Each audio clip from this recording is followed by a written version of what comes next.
મહત્વના સમાચાર ફિલ્મ અભિનેત્રી મમતા કુલકર્ણીને લઈને પ્રાપ્ત થઈ રહ્યા છે। અભિનેત્રી મમતા કુલકર્ણી સંન્યાસી બની। પ્રયાગરાજ મહાકુંભમાં મમતા કુલકર્ણીએ દીક્ષા લીધી છે। આચાર્ય લક્ષ્મી નારાયણ ત્રિપાઠીએ મમતા કુલકર્ણીને દીક્ષા આપી। સાંજે મમતા કુલકર્ણીનો યોજાશે પટ્ટાભિષેક સમારોહ।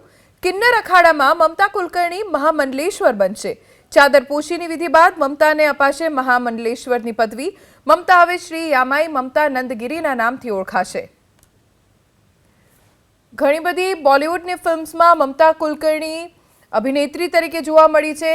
ડ્રગ્સ કેસમાં પણ તેમનું નામ સંડોવાયેલું હતું અને હવે અભિનેત્રી મમતા કુલકર્ણીએ એક નવા અંદાજમાં જોવા મળશે। મમતા કુલકર્ણીએ મહાકુંભમાં દીક્ષા લીધી છે, એટલે કે હવે યામાઈ મમતા નંદગીરીના નામથી મમતા કુલકર્ણી ઓળખાશે। ઘણી બધી બોલિવૂડની ફિલ્મ્સમાં મમતા કુલકર્ણી અભિનેત્રી તરીકે જોવા મળી છે। ડ્રગ્સ કેસમાં પણ તેમનું નામ સંડોવાયેલું હતું અને હવે અભિનેત્રી મમતા કુલકર્ણીએ એક નવા અંદાજમાં જોવા મળશે।